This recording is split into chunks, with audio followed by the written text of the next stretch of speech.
নির্বাচন হলে দেশের সব সংকট কেটে যাবে মন্তব্য করে বিএনপির মহাসচিব মির্জা ফখরুল ইসলাম আলমগীর বলেছেন, তারা অন্তর্বর্তী সরকারকে সমর্থন করেন, তবে দেশের অর্থনীতির অবস্থা ভালো না, রাজনৈতিক অবস্থাও ভঙ্গুর।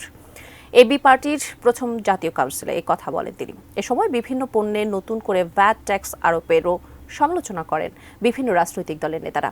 আমিনুল ইসলামের রিপোর্ট। শনিবার দুপুরে রাজধানীর সোহরাওয়ার্দী উদ্যানে আমার বাংলাদেশ পার্টি বা এবি পার্টির প্রথম কাউন্সিল অনুষ্ঠিত হয়।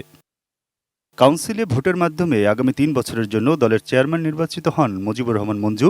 জেনারেল সেক্রেটারি পদে বিনা প্রতিদ্বন্দ্বিতায় নির্বাচিত হন barrister Asaduzzaman Fuad. Mujibur Rahman Manju ballot number 3 vote পেয়েছেন 1400। এবি পার্টির প্রথম কাউন্সিলে স্মরণ করা হয় মুক্তিযুদ্ধের শহীদ এবং 24 জুলাই গণ অভ্যুত্থানে শহীদ ও আহতদের। যদি আপনারা আওয়ামী লীগকে পুনর্বাসন করেন তাহলে আমাদের রক্তের সাথে আপনারা বেইমানি করবেন। আপনাদের কাছে আমরা যা হারাইছি তা একটা সংখ্যা, কিন্তু ওই একজন আমাদের কাছে আমাদের পুরো একটা পৃথিবী। জুলাই গণ অভ্যুত্থানে অংশগ্রহণকারী সব শক্তির ঐক্যবদ্ধ থাকার উপর গুরুত্ব দেন বক্তারা। কাঠ ও পিভিসি ম্যাটেরিয়ালের সংমিশ্রণে তৈরি আধুনিক আরএফএল উডিডোর, কাঠের চেয়েও কঠোর।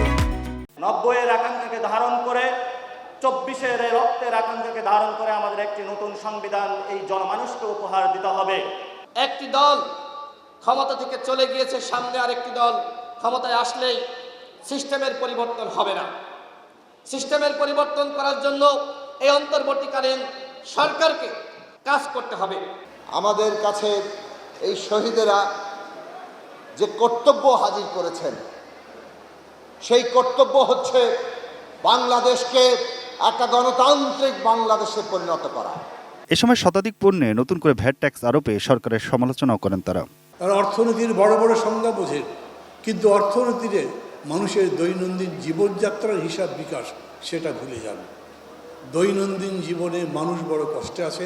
এই পরিস্থিতি চললে মানুষ সংস্কারেও আর আস্থা রাখবে না। দ্রব্যমূল্যের কষাঘাত থেকে আপনারা কোনো রিলিফ দিতে পারছেন না, অপরদিকে সংস্কারের কথা বলছেন। সংস্কার কতটুকু করেছেন? অনুষ্ঠানে বিএনপি মহাসচিব মির্জা ফখরুল ইসলাম আলমগীর বলেন, হঠকারী সিদ্ধান্ত না নিয়ে সবাইকে ধৈর্য ধরতে হবে। নতুন দেশ গড়ার স্বপ্ন যেন নস্যাৎ না হয়ে যায় সে চেষ্টা করতে হবে। নির্বাচনটা কেন দ্রুত চাই? এই কারণে দ্রুত চাই যে নির্বাচনটা হলে আমাদের যে শক্তি, সেই শক্তি আরো বাড়বে। যে সরকার থাকবে, পার্লামেন্ট থাকবে, অনেক বেশি শক্তিশালী হবে। আর যে সংকটগুলো সৃষ্টি হয়েছে সেই সংকটগুলো দূর হয়ে যাবে। Aminul Islam, ATN news, Dhaka.